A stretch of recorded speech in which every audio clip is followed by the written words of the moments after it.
Well, today I'd like to share a little bit with you about my maternal grandfather. He had a huge impact on me growing up.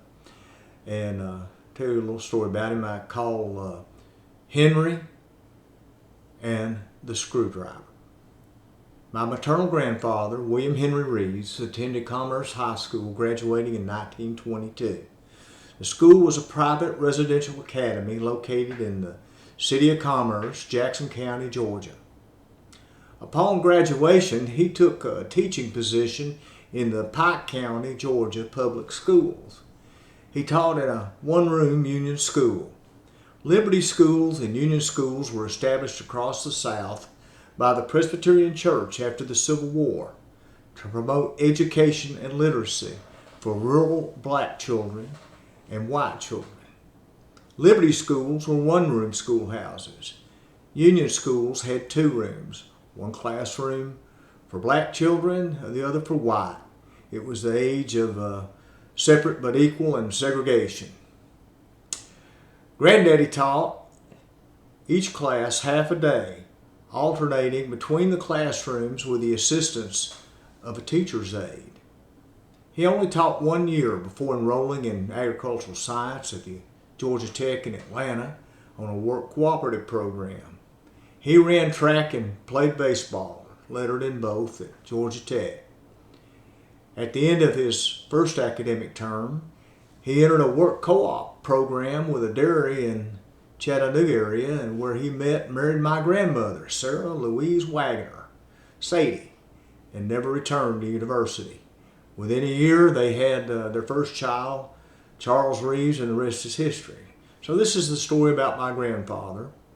I first heard a short version of it from my mother. Later in 2010, my son Zach and I visited with my great aunt Rebecca, Becky, who was in her 90s. She was my grandfather's youngest sister. She had a remarkable memory and filled in the details.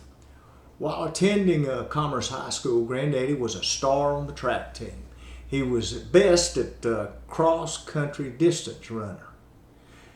In 1921, his senior year, he qualified to compete in the state cross-country championship finals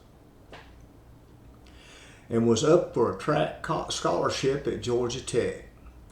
Aunt Becky was his youngest sister, and she told me this was quite a big deal. His daddy loaded up half of Pike County, Georgia, and they all made the 100-mile trek to see my grandfather compete in the finals in Atlanta. According to Aunt Becky, who was about 10 years old at the time, the family and their friends were waiting about 100 yards from the finish line, and everyone gave a huge rebel yell when Henry came into sight, leading the pack by a good couple of 100 feet. Suddenly, without warning, Granddaddy came to a full stop and bent down to pick up something from the shoulder of the road. The runner in second was coming on fast in a full kick to the finish line. Henry's coach, the team, and the entire Pike County contingent went totally crazy, screaming at Granddaddy to get moving as the guy in second passed him.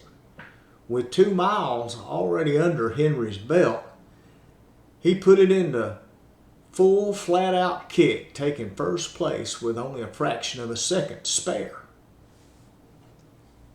Well, his coach was completely beside himself, demanding to know what the hell Henry stopped for. Silently, Granddaddy held out a practically new screwdriver he picked up on the side of the road. Now, according to Aunt Becky, the track coach shook his head in total disbelief and astonishment and asked Granddaddy what he had to say for himself. Henry's only response was to look directly into the coach's eyes and say, "Well, it's a pretty good screwdriver." Thank you.